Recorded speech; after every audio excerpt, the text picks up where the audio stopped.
Barn Burning by Haruki Murakami. I met her 3 years ago at a friend's wedding reception here in Tokyo, and we got to know each other. There was nearly a dozen years age difference between us, she being 20 and I 31. Not that it mattered that much. I had a lot else on my mind then, and I didn't have time to worry about things like age. Plus, I was married, but that didn't seem to bother her either. She was studying with a famous mime and working as an advertising model to make ends meet, but she usually found it too much trouble to go out on the modeling assignments she was given, so her income didn't amount to much. What it didn't cover, her boyfriend's made up. Of course, I don't know for sure. But things, as she said, seemed to hint at that kind of arrangement. As I mentioned, when I first met her, she told me she was studying mime. One night, we were out at a bar. She showed me the tangerine peeling. As the name says, it involves peeling a tangerine. On her left was a bowl piled high with tangerines.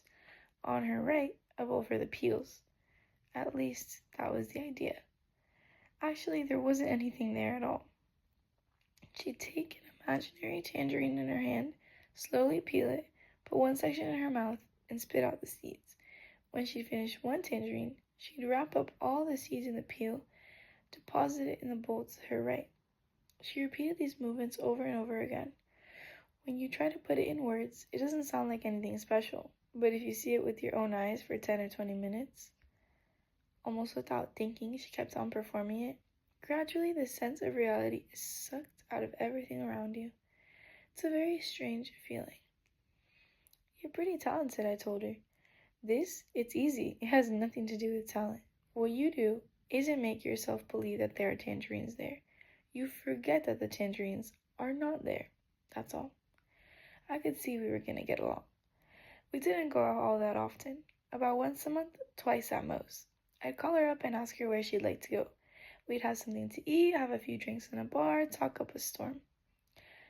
I'd listen to her talk. She'd listen to me. We had hardly anything in common to talk about, but that didn't matter. I guess you'd say we were friends. Naturally, I paid for everything, all the food and drink.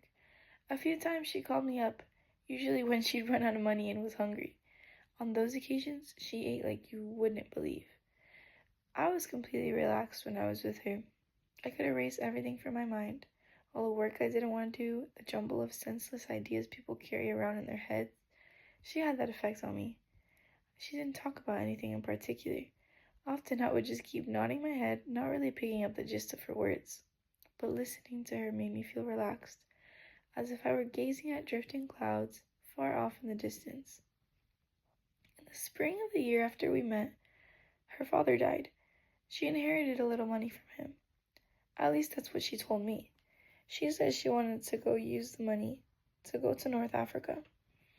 I don't know why she picked North Africa, but I went ahead and introduced her to a woman I knew who worked at the Algerian embassy in Tokyo.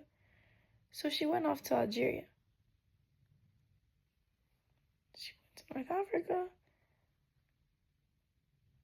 Algeria. As things turned out, I went to go see her off at the airport. She carried just one beat-up old bag with a few changes of clothes stuffed inside. Going through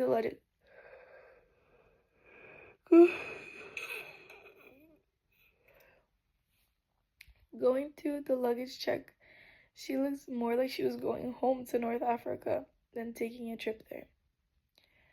Are you going to come back to Japan? I asked her jokingly. Of course I am, she replied. 3 months later, she was back. 7 pounds lighter and a tan deep brown, and with a new boyfriend. It seemed the two of them met at a restaurant in the Algiers.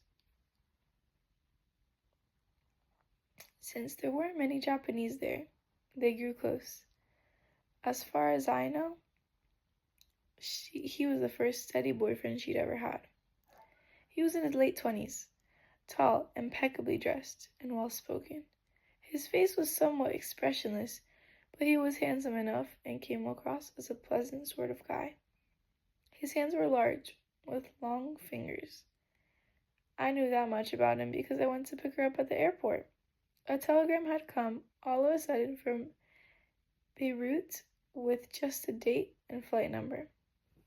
When the plane arrived, 4 hours late because of bad weather, the two of them appeared at the gate, arm in arm, looking like some nice young married couple. She introduced him to me and we shook hands.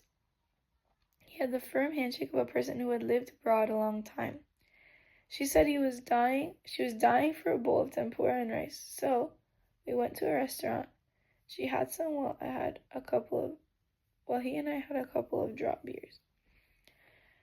I'm in the import-export business, he told me, but he didn't say anything more about it.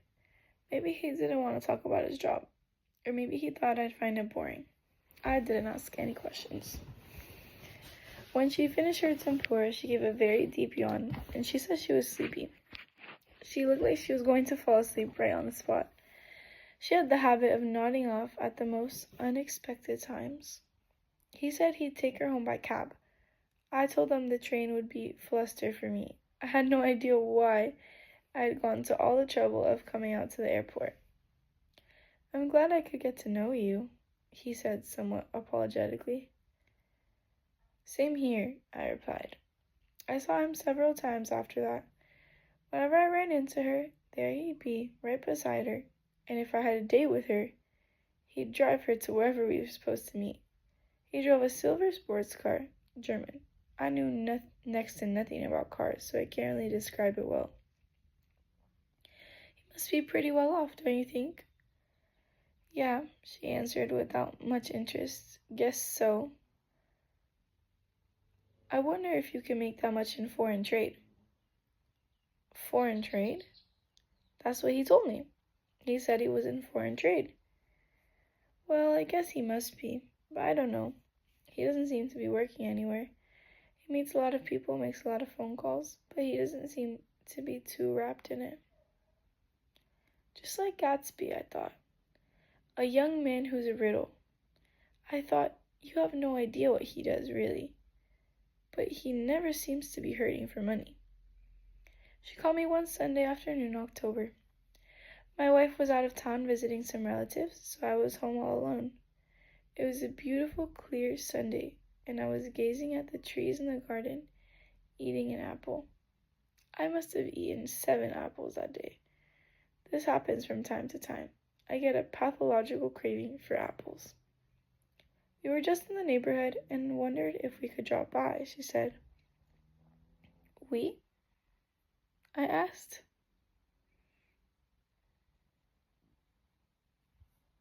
Him and me, she said. Okay, sure, come on.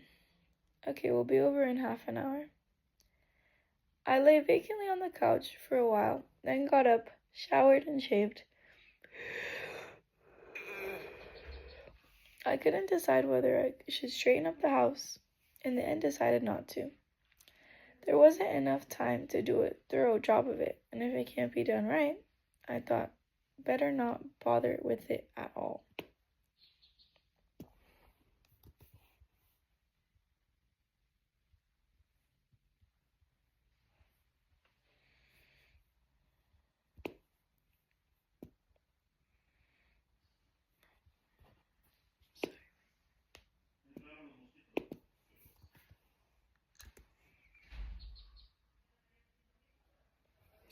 The room was littered with books, magazines, letters, records, pencils, and sweaters, but it didn't look that messy.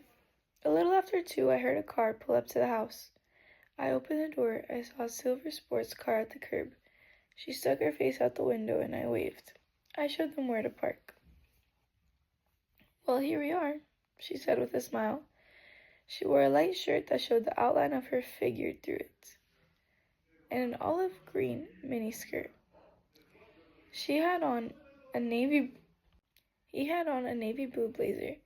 Somehow he seemed different, probably because of his 2-day growth of beard. Getting out of the car, he took off his sunglasses and stuck them in his pocket. I'm really sorry to drop in like this all of a sudden on your day off, he said. No problem, I said. Today is a day off for me. No problem, I said. Today is a day off for me, and I was just ready for some company. We brought a meal, she said. She hauled a large white paper sack from the rear seat of the car. A meal? Nothing special. We just thought that since we dropped in on you on a Sunday, we'd better bring something to eat, he said. Great. All I've had today is apples. We went inside and laid the food out on the table. Quite a spread. Roast beef sandwiches, salad, smoked salmon, blueberry ice cream. Plenty of everything. While she arranged it all on the plates, I got some white wine out of the fridge and uncorked it. It looked like we were having ourselves a little party. Let's eat. I'm starved, she said, famished as usual. We munched our sandwiches, ate our salad, and helped ourselves to the smoked salmon. When we'd polished off the wine, we drank some canned beer from the fridge. One thing you can always count on at my place is a fridge full of beer. His color didn't change at all, no matter how much he drank. I'm a pretty good beer drinker myself. She had a couple of cans with us. In less than an hour, the table was lined with empties. She selected a couple of records from the shelf and set them on the player. The first album was Miles Davis. We talked about audio equipment for a while, and he fell quiet. He then said, I've got some grass if you'd care for a smoke. I wasn't sure how to react. I had just given up smoking cigarettes a month before. It was touch and go whether I should shake the habit for good, and I had no idea what effect smoking marijuana would have on me. But I decided to give it a try. He took out the dark-colored leaves in a foil wrapper from the bottom of the paper sack, rolled the grass into a sheet of cigarette paper, and licked the glued edge. Lit up with his lighter, took a few drags to make sure the joint was going before passing over to me. We sat there silently for a while, smoking without speaking. Miles Davis was over, and a collection of Strauss waltzes began to play. Not your usual programming, I thought, but not bad. After we finished the first joint, she said she was sleepy. She hadn't gotten enough rest the night before, apparently, and the 3 beers in the grass knocked her out. I showed her upstairs and put her to bed. She asked to borrow a t-shirt, and I gave her one. She stripped down to her underwear, put on the shirt, and lay down on the bed. Are you cold? I asked, but she was already snoring away. Shaking my head, I went back downstairs. In the living room, her boyfriend was rolling a second joint. He was something. Given a choice, I'd rather have snuggled up next to her in a bed and taken a good nap, but that was out. I smoked the second joint with him, the Strauss waltzes still going. For some reason, I remembered a play we'd done back in grade school. I was the owner of a glove shop. A baby fox comes in looking for gloves, but he doesn't have enough money to buy them. You can't buy gloves with that, I say, the villain. But Mama is so cold. Her paws are all chapped, please, the baby fox begs. Sorry, but it's not enough. Save your money and come back later if you do. I sometimes burn down bars, he said. Excuse me? I said I was drifting off. I must have heard him wrong. Sometimes I burn down barns, he said again. I looked at him. He was tracing the design on his lighter with the tip of his fingernail. He sucked the marijuana smoke deep into his lungs, held it there for 10 seconds, slowly let it out. The smoke swirled up like ectoplasm from his mouth.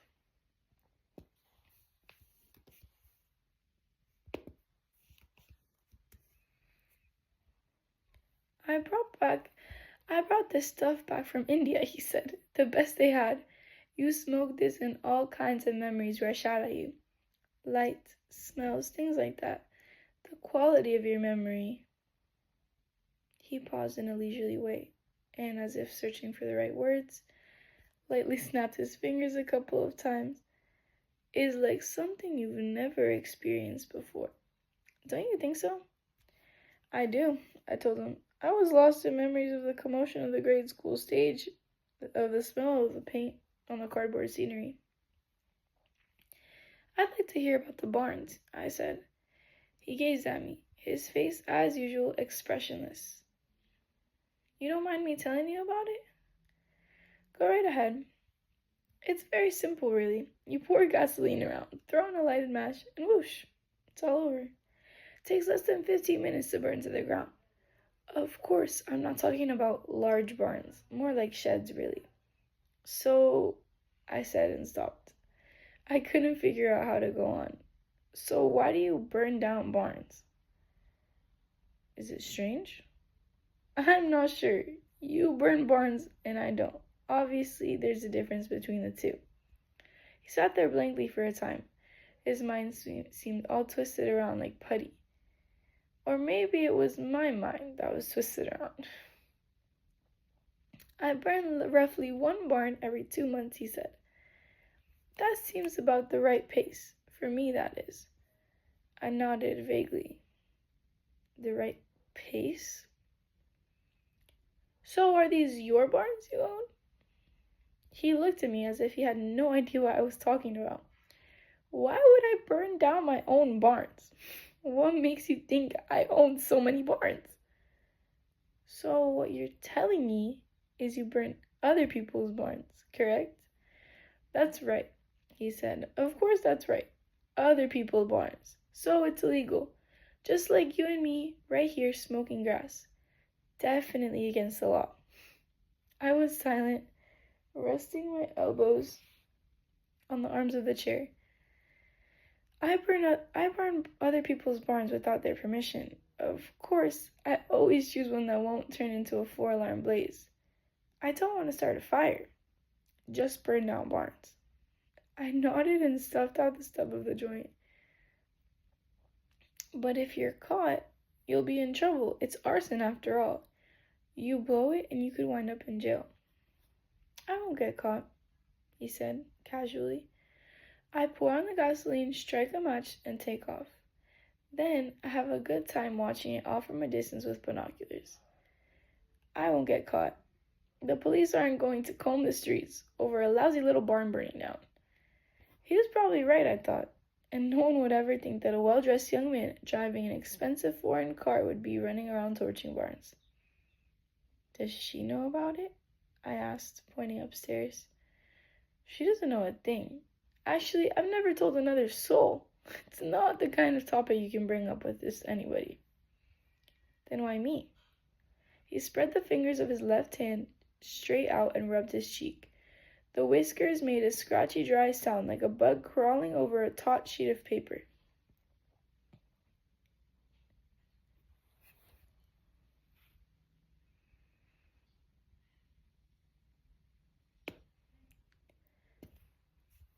You're a writer.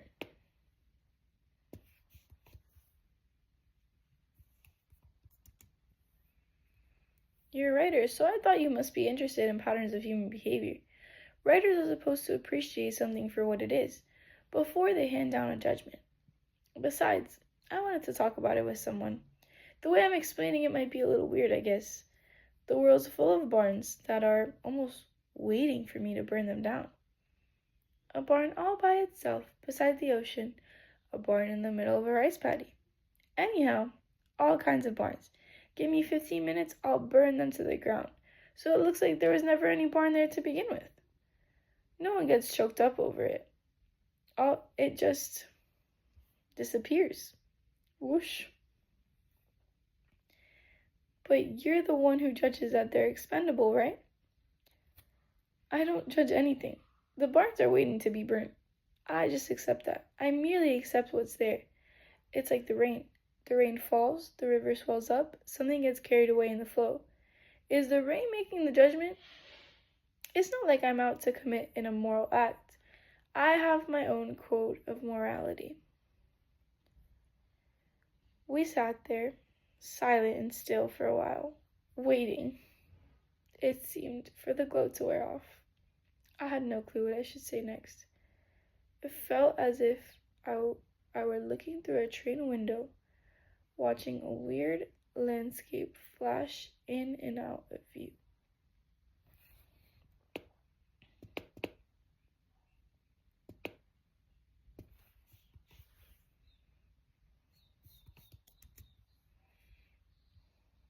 Care for another beer? I asked after a while. Thanks, don't mind if I do. I brought out 4 cans from the kitchen, along with some camembert cheese. We had 2 beers each and ate the cheese.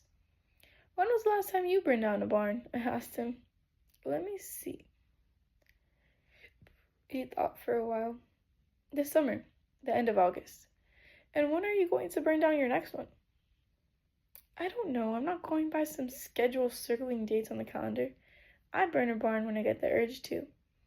But when you want to burn one, isn't there always the kind you're looking for just waiting for you? Is there? Of course not, he said quietly, so I make sure I've got a good one picked out in advance. Have you already decided on your next barn? Frown lines formed between his eyes. He breathed in a rush of air through his nose. Yes, I've already found it. I didn't say anything, just sipped at what was left of my beer. It's a wonderful barn. A long time since I've seen one so well worth burning. Actually, I came over here today to check it out. You mean it's around here? Very close by. So ended our discussion of barns. He woke up his girlfriend at 5 and apologized again for having dropped in on me out of the blue. Even though he'd drunk a huge amount of beer, he was cold sober. Drove the car out from behind the house. It had one small nick near the headlight. I'll keep an eye out for those barns, I said in farewell. Right, he said. Anyhow, remember how it's right nearby? What do you mean, barns? She asked. Just something in between us meant, he replied. I see, she said, and they disappeared. The next day I went to the bookstore and bought a map of the part of the town where I live. Map in hand, I walked the neighborhood, marking with a pencil the location of every barn. Over 3 days, I explored an area 2.5 miles in each direction. My home was on the outskirts of the town, with quite a few farms still there around, so there were lots of barns. I counted 16. The barn he planned to burn must be one of those. The way he said that it was right nearby made me sure it wasn't beyond the area I'd covered. Next, I made a careful check of each of the 16 barns. First, I eliminated the ones too close to other people's houses. Next, I crossed off the ones that had farm tools and pesticides aside. That is, ones that looked as though someone was using them every day. I'm sure he wasn't. I was sure he wouldn't want to burn one of those. That left 5 barns. 5 barns that could be burned. The kind that could burn down in 15 minutes and would burn clear to the ground and wouldn't be any loss. But I couldn't decide which of the 5 he'd pick. It was a question of personal preference. I was dying to find out which one it would be. I spread out the map and erased all but 5 of the X's I'd made. Then I got out my T-square, French curve, and divider, mapped out the shortest route that would pass all 5 barns and take me back home. The route curved along the river and over some hills, ended up being 4 1/3 miles. At 6 the next morning, I put on my jogging outfit and running shoes. I ran the length of the course I'd mapped out. Since I usually do 3.5 miles every morning, adding an extra mile didn't bother me too much. The scenery wasn't bad, and although there were 2 railroad crossings along the way, they didn't really slow me down. The course circled the athletic grounds of a college near my house, ran along the river, and nearly 2 miles up a deserted dirt road. The first barn was halfway up the road. Then the course cut through a wood and up a slight slope. Another barn. A little way off, but there was stable for a racetrack. The horses might kick up a little ruckus if they saw a fire, but that's all. They wouldn't get hurt or anything. Third and fourth barns looked alike, like the 2 old ugly twins. They were only 200 or so yards apart, both of them dilapidated and filthy. If you were going to burn down one of them, you might as well burn the pair. The barn stood beside a railroad crossing, at about 3.5 mile mark. It was clearly abandoned. It faced the road and had a tin Pepsi-Cola sign nailed to it. The building itself, I'm not sure you could even call it a building anymore, had mostly collapsed. It fit his description. A building just waiting for someone to commit it to the flames. I stopped in front of the last barn, took a few deep breaths, then crossed the railroad tracks and headed home. The run took 31 minutes and 30 seconds. I ran the same course every morning for a month. none of the barns burned down. Sometimes the thought hit me that maybe he was trying to get me to burn down a barn. And as if he had filled my head with the image of a barn burning, and were steadily inflating it more and more, like putting air in a bicycle tire. There were even times when I thought that, as long as I waited for him to do it, I might as well go ahead and strike a match and burn one down. It's just a beat up old barn, right? But that's going too far. After all, it's not me who burns barns, it's him. No matter how much the image of burning barns might swell up in my head, I'm not the barn burning type. Maybe he decided on some other barn somewhere, or was too busy to find the time to burn one. I didn't hear from her at all. December came, and with it the end of fall. The morning air turned cold. No change in the barns, just white frost covering their roofs. The world moved on as always.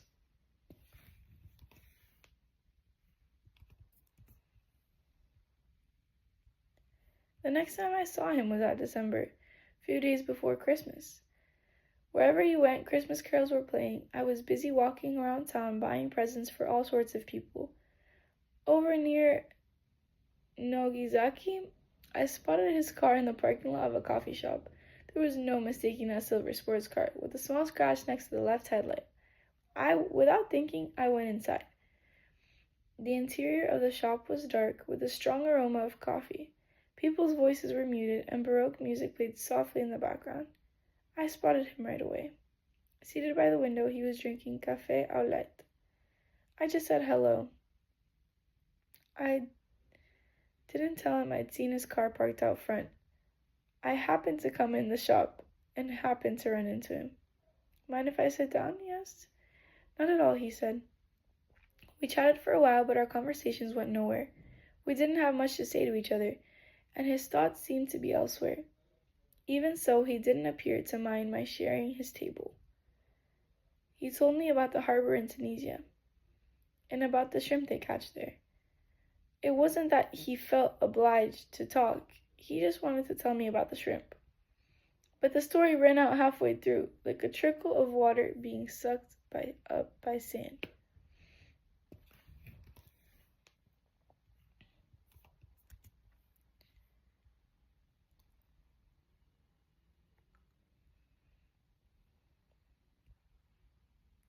He raised his hand, called the waiter over, and ordered a second cup of café au lait. By the way, whatever happened to that barn? I ventured to ask him. A trace of smile played at the corners of his mouth. Ah, you still remember, I see, he said. He took his handkerchief out of his pocket, wiped his mouth, put the handkerchief back in his pocket. I burned it, of course. Burned it right down, just like I said I would. Near my house? Yes, right nearby. When? A while back, 10 days after we dropped by your house. Then I told him how I marked the locations of the barns on a map, how I ran past them once a day. So I couldn't have missed it, I said. You're quite meticulous, aren't you? He said brightly. Meticulous and logical. But you must have overlooked it. That happens sometimes. A thing's too close and you miss it. Well, I don't get it. He straightened his tie, glanced at his watch. It's too close, he said. But I have to be going. Why don't we have a nice long talk about it next time? You'll have to excuse me, but there's someone waiting for me. There was no reason to keep him any longer. Stood up and put his cigarettes and lighter in his pocket. Oh, by the way, have you seen her since that day? He asked. No, I haven't. Have you? No, I can't get a hold of her. She isn't in her apartment, and I can't get through by phone, and she hasn't been going to her mime class for a long time. I imagine she just took off for somewhere. She's done that a number of times. He stood there, hands in his pockets, stared at the tabletop. With no money for a month and a half. She's not the kind who can make it on her own, you know. He snapped his fingers inside his pocket a couple of times. She doesn't have a cent, he continued. or any real friends either. Her address book is crammed, but those are just names. Not a single person she can depend on. You're the only one she trusted. I'm not saying that to be polite. You were someone special to her. Even made me a bit jealous. I'm not the kind of person who's ever jealous. He gave a slight sigh and looked at his watch again. I've really got to be going. Let's get together again sometimes. I nodded, but the right words wouldn't come out. It was always that way. Whenever I was with him, the words just wouldn't flow. I tried calling her a couple of times after that until the phone company shut off her phone. I was a little worried, so I went to her apartment. The door was locked. A sheaf of junk mail was stuffed in her mailbox. I couldn't locate the building supervisor, so I couldn't even find out if she still lived there. I tore a page from my apartment book, wrote a note saying, "Get in touch with me," wrote my name, dropped it in her mailbox. Not a word. Next time I visited her apartment, there was someone else's nameplate on the door. I knocked. No one answered. Just like the last time, the building supervisor was nowhere to be found. So I gave up. That was almost a year ago. She just disappeared. I still pass by the 5 barns every morning. No barn in my neighborhood has burned down, and I haven't heard about any barn burning. December's come again, and the winter birds fly overhead, and I kept on getting older.